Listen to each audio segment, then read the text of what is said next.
I call Baroness Barker to ask the first oral question. Leave to ask the question standing in my name on the order paper. My Lords, the Government remains fully committed to achieving zero new HIV transmissions in England by 2030.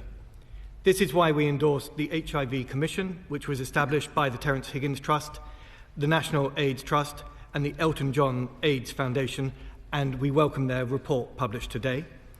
I would like to reassure Noble Lords that we will consider all the recommendations carefully, including an interim milestone of an 80% reduction in new HIV transmissions by 2025, and how we can expand testing. We will use the insights of the report to shape our upcoming sexual and reproductive health strategy and HIV plan. I thank the Noble Lord the Minister for that reply. I'm very proud to be a member of the party that, before anybody else, advocated that there be services for people with HIV and AIDS. And we will be there until this report is fully implemented and the fight against AIDS is won. Will the government move to introduce a system of opt-out testing so that all people, including men and women from black and minority ethnic communities, can know their status and we can get sooner to the point where they can get treatment and stop transmission? Noble Baroness refers to one of the most interesting of the recommendations of the Commission's report. I took a briefing from the Commission yesterday and they made this point extremely clearly to me, and the arguments they made were extremely persuasive indeed. We've learnt a lot during the COVID pandemic about opt-out testing. It is something that I completely understand the value of, and I will be taking that recommendation to the Department to look at it very closely indeed. Lord Herbert of South Downs. My Lords, may I first of all pay tribute to the long-standing work of the Lord Speaker on the matter of HIV and AIDS. I have campaigned myself beside him in South Africa and have seen the passion with which he devoted himself to this role over many years. Would my noble friend agree that the HIV Commission's recommendation for a plan that the government should commit itself to is a wise recommendation that the government should adopt? It is, after all, D-10 now, 10 years before AIDS should be beaten according to the SDG goal. We have the tools, now we need to implement them. I'd like to reiterate the tribute of my noble friend to the Lord Speaker. Over 3 decades he has campaigned tirelessly on these issues and was instrumental as Secretary of State for Health and Social Security in launching the groundbreaking Don't Die of Ignorance campaign, which made an indelible mark, and its impact is remembered today. The tenacity he's shown in making evidence-based decisions in the fight against HIV is a model for us today. My noble friend makes a very valid point on the need for a plan. We will be issuing both a sexual health plan and an AIDS plan in short order. Those have been delayed by COVID. And he reminds us very clearly that it is D-10, a goal that we take extremely seriously indeed. Baroness Clark of Kilwinning. We know that stigma, even fear, can often prevent people going for tests. What does the Minister think we can do to improve the uptake of testing, particularly from those who are at highest risk of contacting HIV? And what does he think that we can do to improve the training of those that provide testing to make sure that in the future people are more likely to actually take tests?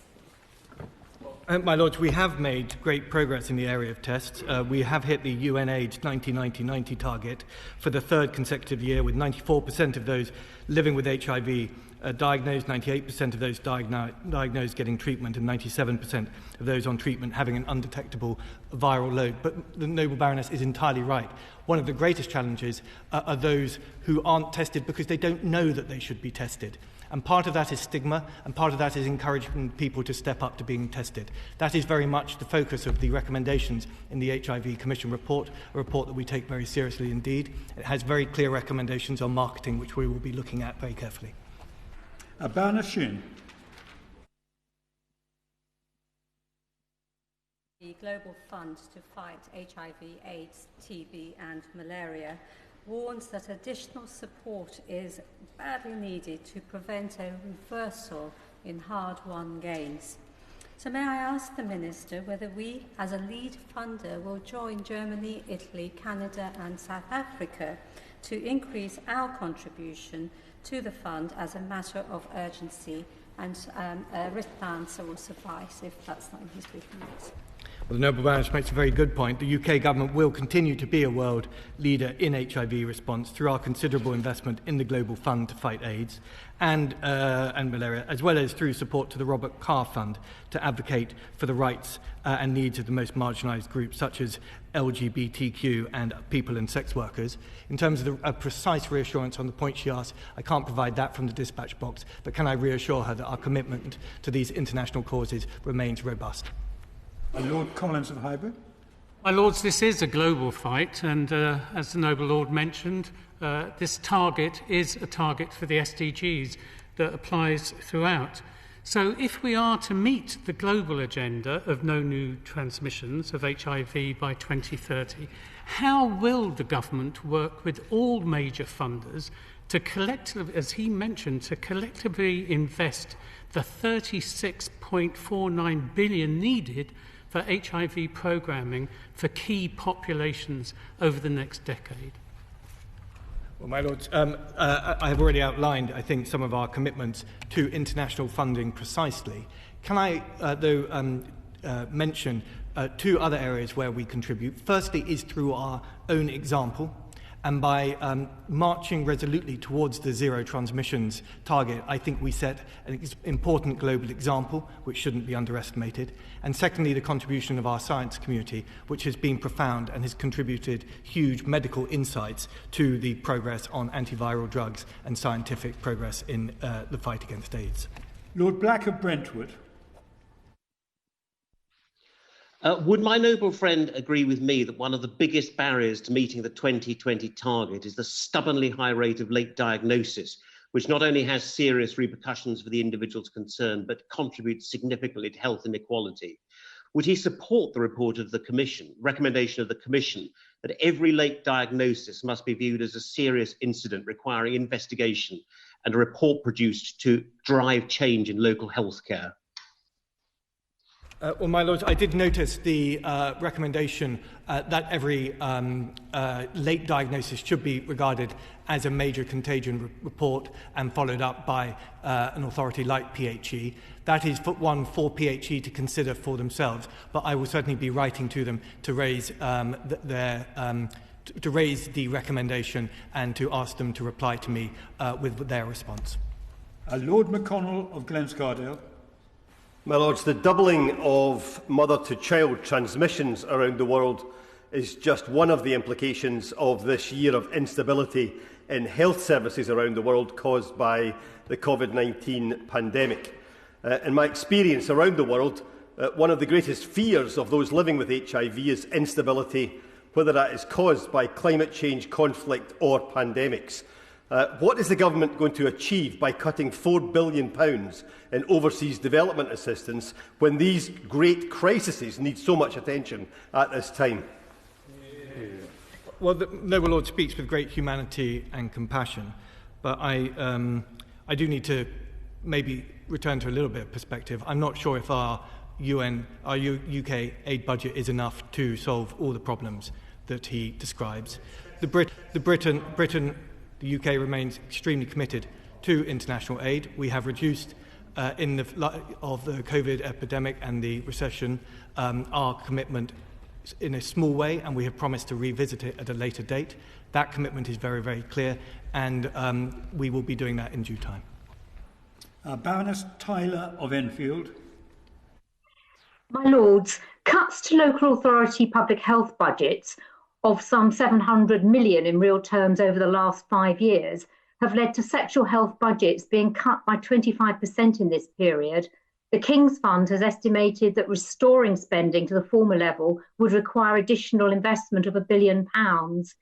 Given its commitment to zero new HIV transmissions by 2030, could the Minister tell the House what plans the government has to increase investment in HIV preventative services delivered by local authorities?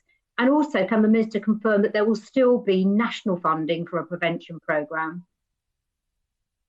The COVID epidemic has disrupted things, but I can reassure the Noble Baroness that in the Spending Review 2020, we've confirmed that the public health grant will be maintained into next year, enabling local authorities to meet pressures and to continue to deliver important public services.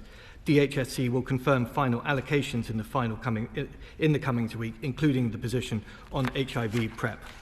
Can I reassure the Noble Baroness that PrEP has proved to be an enormously valuable contribution in our fight against transmissions, and we continue to back it? My Lords, I fear the time allowed for that question has elapsed, and we now come to the second oral question. Lord Cashman. My Lords, I beg leave to ask the question standing in my name on the order paper, and in so doing refer to my register of interests. My Lords, the Government recognises the huge impact that HIV pre-exposure prophylaxis, as part of a combination of prevention interventions, plays in reducing HIV transmission. That is why we've provided £11 million to local authorities during this financial year for routine commissioning of PrEP. We are continuing to work closely with local authorities and other stakeholders to support the rollout, which will benefit tens of thousands of people.